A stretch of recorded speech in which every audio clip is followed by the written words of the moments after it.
Sepanjang tahun lalu, perdagangan online di Indonesia mengalami pertumbuhan yang sangat tinggi, dan Indonesia merupakan salah satu negara di Asia Tenggara yang mempunyai pasar besar di sektor perekonomian. Pertumbuhan perdagangan online yang sangat tinggi berkaitan dengan beberapa komponen penting di dalamnya. Salah satunya adalah logistik. Salah satu penyedia layanan jasa pengiriman barang atau jasa logistik di Indonesia adalah PT Pos Indonesia. PT Pos Indonesia di era COVID-19 meningkatkan jaringan logistik dengan meluncurkan fitur aplikasi Kuposin Aja. Fitur aplikasi Kuposin Aja merupakan aplikasi resmi PT Pos Indonesia yang dapat digunakan oleh e-commerce maupun seluruh masyarakat Indonesia yang melakukan order pengiriman barang. Dengan menggunakan fitur aplikasi, hal inilah yang menjadi hubungan fitur pengiriman barang dengan e-marketplace. E-marketplace termasuk dalam jenis business to business.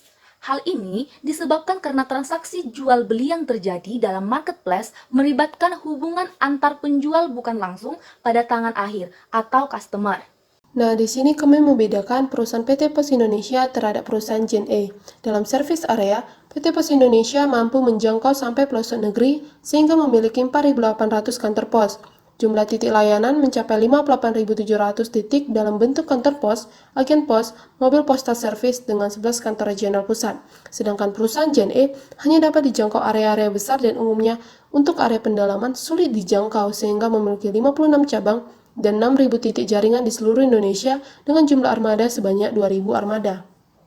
Sistem layanan PT Pos Indonesia yang diberikan adalah Pos Express, Pos Kilat Khusus, Pos Jumbo Ekonomi, K9 Someday Service, Kikom, dan lain-lainnya.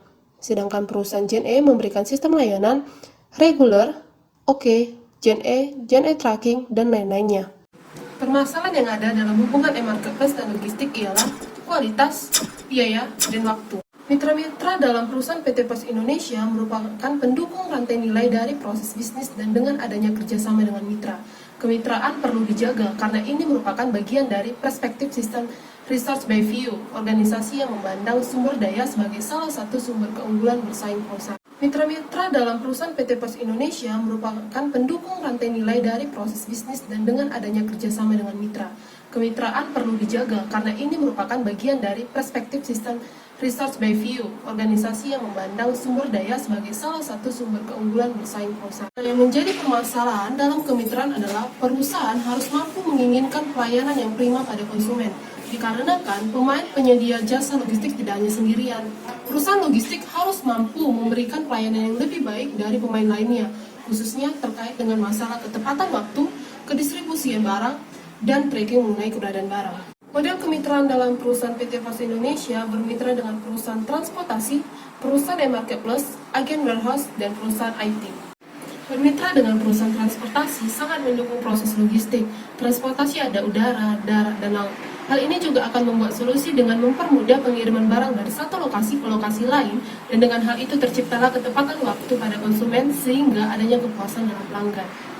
Lalu bermitra dengan e-marketplace. E-marketplace berperan untuk menawarkan produk barang sehingga aliran barang dapat mempengaruhi aktivitas logistik dengan pengiriman barang yang dipesan konsumen mitra untuk perusahaan-perusahaan e-marketplace di Indonesia, yaitu perusahaan Shopee, Lazada, Tokopedia, dan lain-lainnya. Bermitra dengan perusahaan yang bergerak di bidang warehouse merupakan inovasi yang menjanjikan dikarenakan dapat melakukan penyewaan gudang tanpa harus membangun bangunan gudang sendiri. Hal ini mempertimbangkan keberadaan konsumen e-marketplace yang tersebar di seluruh wilayah Indonesia. Gudang termasuk poin utama dalam melakukan aktivitas logistik, sehingga ketika PT Pos Indonesia bermitra dengan pihak perusahaan warehouse, perusahaan dapat melakukan resource sharing dengan mitra lain, sehingga bisa lebih efisien. Bermitra dengan perusahaan teknologi, suatu langkah terakhir dalam melakukan kerjasama. Dengan bekerja sama dengan perusahaan teknologi, dapat mengembangkan sistem layanan kepada konsumen. Dalam hal ini adalah mengembangkan aplikasi pendukung bisnis dalam logistik yang mencakup data warehouse, transportasi, serta adanya layanan real-time guna memberikan kepuasan kepada konsumen. Bekerja sama dengan perusahaan teknologi mendukung penyedia rantai nilai dari melakukan pembayaran hingga pengiriman barang. Berikut ini analisis biaya kami.